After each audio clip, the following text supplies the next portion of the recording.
So we've touched on this very generally already. We're going to give it a little bit more detail now. Sanctions may be monetary, and if they're monetary, we call them fines. Or they can be non-monetary. So an example of a non-monetary sanction would be telling somebody they can't do something. When we had one of these meetings previously, we were talking about examples. The easy one is one that Hugh already shared. A non-monetary sanction could be you can't use the party room. When we were talking about other examples several months ago, one of these events, somebody said you can't use the elevator. I think that might be the same group of people that don't like garden gnomes. Okay, it falls into that same class. That would not be an example that I think would be enforceable. So in order to issue a sanction, it still must be set out in the bylaws. If your bylaws don't talk about sanctions, don't issue a sanction. Okay? Sanctions must still be reasonable. Sanctions must not be over prescribed limits. We now have prescribed limits. Now the notice of the proposed sanction must be served on the person who fails to comply with the bylaw. Now, this is where I have to admit something I didn't want to admit.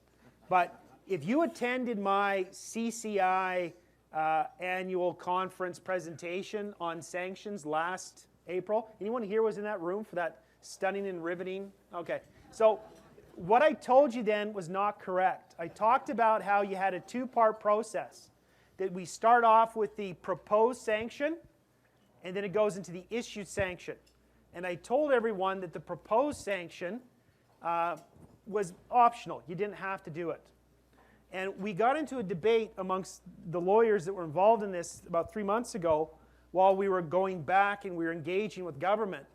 And I had said, well, no, this first proposed methodology of the proposed sanction I'm going to be talking about is optional. You don't have to do it. You can go right to the issued sanction. And Hugh said, Todd, I think you're wrong. And I said, look at the regulations. I poured over this. It is may issue, and he goes, I think they just didn't know what they were doing.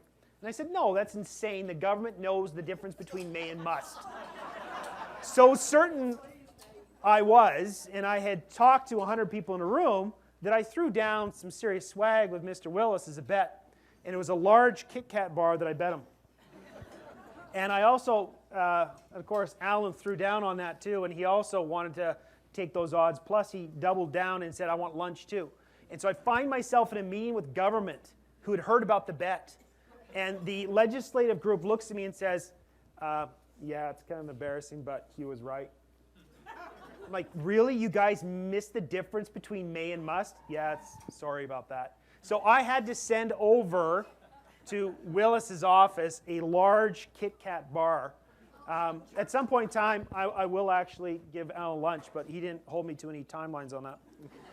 All right, so back into this off of our fun story. Notice the proposed sanction must contain the unit number, name of the person being sanctioned, provision of bylaw or rule being breached, date and time of breach, and relevant particulars, description of required corrective action.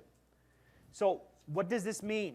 Before you issue a sanction, you have to give them notice of what you propose to do. You have to. The may has now been corrected. They put in the must. Okay?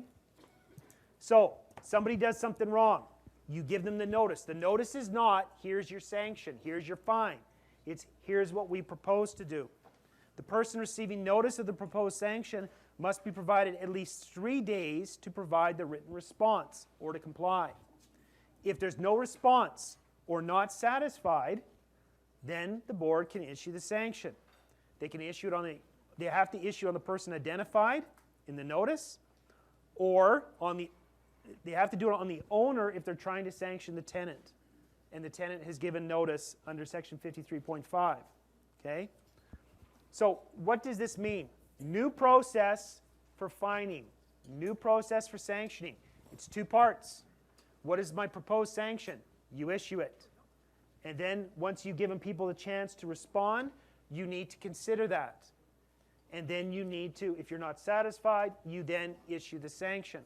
Now keep in mind, you still have the obligation to be reasonable. What should the board do? If the board is going through this process, the board should be putting in its reasons. in its minutes. It should be showing that it actually considered it. Just because someone responds doesn't mean you can't issue the sanction.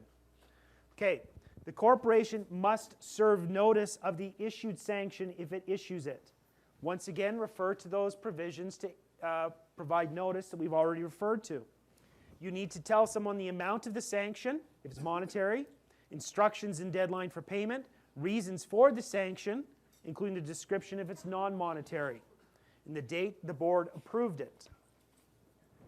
Now, if you're sanctioning a non-owner, a tenant, or an occupant, a notice required, the notice has to be served personally, mailed, or if they have provided an email address, it can be sent that way. It can be left with the person 18 years of age at the unit. Service, again, is effected 7 days after sent by mail, 24 days after provided electronically, if you can do it. Again, they have to provide their email address. If sanctioning a tenant, the owner must be provided with notice of the proposed sanction and of the issued sanction.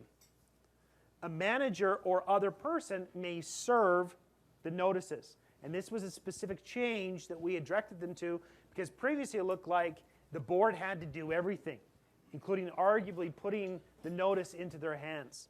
So the managers can now be involved in these things, if you've heard us talk about these things previously.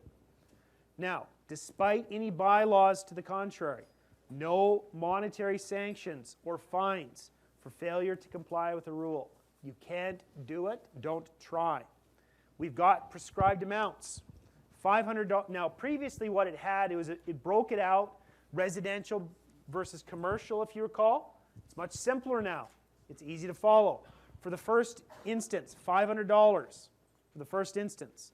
$1,000 or lower if in the bylaws for the second and subsequent instances of non-compliance. Now, just a note on this, and I always give credit to John Frame for this, is he said that one of the problems with fines and sanctions is people going too quickly to the maximum amount. You don't need to hit people with the maximum amount. If someone has done something, just because you can go $500 doesn't mean you should go $500. The example that I like to share with people is photo radar. Photo radar is not $500. I got lots and lots of photo radar tickets. That 80 bucks or 90 bucks changed my conduct in that I didn't speed in photo radar areas. Okay? I got the app to would beep and tell me when it was coming up. I changed my speeding accordingly. You don't need to hit people with $500 fines in order to affect compliance. Invariably, it often results in people lawyering up and fighting. And we move over now to chargeback.